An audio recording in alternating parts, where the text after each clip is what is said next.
want to start off by saying congratulations to Terence Crawford and congratulations to Canelo. That was a good fight they both put up. But listen, when I talk boxing, you must listen. And I've been saying this for weeks. Canelo Alvarez cannot defeat Terence Crawford. Not because I hate Canelo Alvarez. Look back to before, I've done loads of shorts analyzing his skills. He's a great boxer. But listen, this is the art of boxing. And if you're going to assess two fighters and say which one's going to win, and the only reason why you think one will win is because he's stronger or hits harder, he's going to lose. Now, we saw this with Bivol Beterbiev. Bivol scored him. We saw this with Mayweather Pacquiao. Mayweather scored him. We saw this with Lennox Lewis, Mike Tyson. Lennox scored him.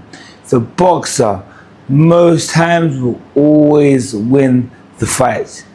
Boxing is an art, it's a skill. So when we see guys like Canelo Alvarez, who in his last fight against Skull, I broke this down, I told you all this, and you just laughed at me. He boxed Skull, he couldn't cut the ring off, he couldn't adapt, he couldn't do nothing. He literally was just walking forward with power, hoping to land and win the fight. That's literally it. In my opinion, he lost the fight to Skull. But when I said it to you, you laughed at me. When I said to you that he lost to Lara, he lost to Mayweather, he lost to Bivol, he lost to Skull, not because of skill, but because of distance control, because of timing, because of the lack of fluidity. He's not a fluid, he doesn't go from offense to defense. He doesn't just control the distance. These are the reasons why I said he'll lose to Crawford, and these are the reasons why he did lose to Crawford. Now, Canelo Alvarez is he's a brilliant boxer. If you see his head movement is amazing, but all of these things mean nothing if you can't gauge distance. And he's not really that good at gauging distance for elite level. Now on the lower levels, of course, he'll mash everyone up. But on the elite tier level, he can't gauge distance. His timing isn't as good as a fighter like Crawford's. Now, look, just as I said, when he knocked out Indongo, what did he do? He threw a shot, Indongo fell in, he dropped back, countered him. Just how he knocked down Spence. And he did the exact same thing to Canelo. The exact same thing. So what's this? You must understand that boxing is an art. It's an art. Come on, guys, let's get this into our head. It's the exact same way. Bivol could be Beterbiev because Bivol was using the art. He's not just, Canelo just comes forward and tries to bang. Yes, he has got skills, he has got defense, but his game plan is just attack, attack, attack. Now, Crawford's game plan is to adapt to whatever you do. Bivol's game plan was to adapt to whatever you do. Mayweather's game plan was to adapt to whatever you did. So when Mayweather fought Pacquiao fought hard, Mayweather adapted. Beterbiev fought hard, Bivol adapted. Canelo fought hard and Crawford adapted. I showed you against Crawford versus Madjanov.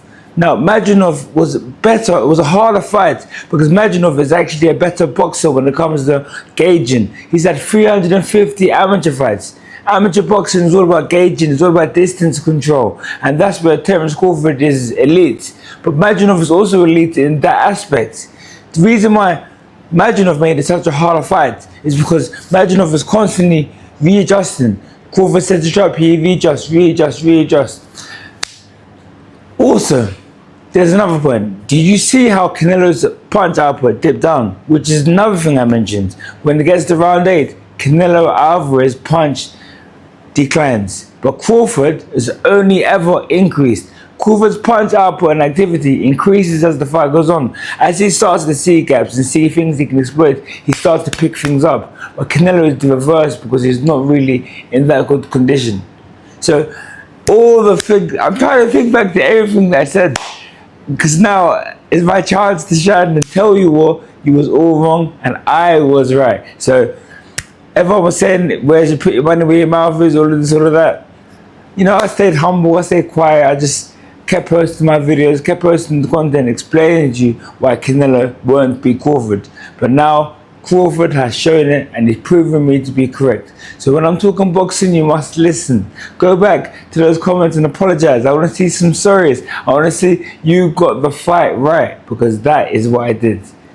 Terence Crawford versus Canelo Alvarez. So let's talk in the comments. Why do you think that Crawford won that fight? Do you think that Canelo is on the tail end of his career at 35 years old? And remember when Mayweather was 35 and he boxed Canelo, everyone was saying that Mayweather got Canelo too early. But look, can you see how worn out a 35-year-old fighter actually is? But then at the same time, look at Crawford. He's at 38 years old, and he was shining. So it's all in an individual. You have to view you have to assess every boxer separately. But what would you think the reason is? Would you say that Canelo is on the tail end of his career, which looks like he might be? He had 3 tough fights with Golovkin that could have easily drained him, just like Fury. Look at Fury after 3 tough fights with Wilder. He's not the same fighter anymore. The fighter that fought Usyk isn't the fighter that fought Klitschko. So it could be the same thing for Canelo. Although I believe Crawford will always be Canelo, because styles make fights. But let me know in the comments. Let's get debating. Let's talk. Why do you think that Canelo fell short? Why do you think I could assess it so clearly that Crawford is going to win this fight? Because to me, this was a 60-40 fight. This was never a 50-50 fight. This was always a fight. Even though Crawford came up in weight, he came up in weight against a guy who's smaller than him. If you looked at just the skeletons, Crawford is the longer reach guy and he's slightly taller than Canelo. So he was boxing. And listen to this. Now, I gotta say, Canelo has failed how many drug tests? How many? So you're talking about a small guy that's packed on size through different means of training and possibly different means of erogenic aids of steroids. So when he's in a fight now at a later stage, whilst he's been clean for a while, boxing against someone who's physically strong, knocking everybody out, things gonna balance up a lot more than you think. Another thing, when it comes to punch power, now punch power means a lot in boxing. You start seeing fighters like Mike Tyson knocking everybody out in the lower levels. But name me one elite boxer that Mike Tyson knocked out. Name me one in their prime, and there's not one. And the reason being is because it's the punch you don't see coming that hurts you. Now, when you move through the ranks and you start boxing elite guys or guys that are better than you, like Crawford is better than Canelo in this example, it's very hard to time them with that shot. Now, he timed the Mayweather, but Mayweather was chinny in the lower divisions, so he really stood no chance. But when Canelo's fighting Crawford, for him to time Crawford with a knockout shot is a hard ask.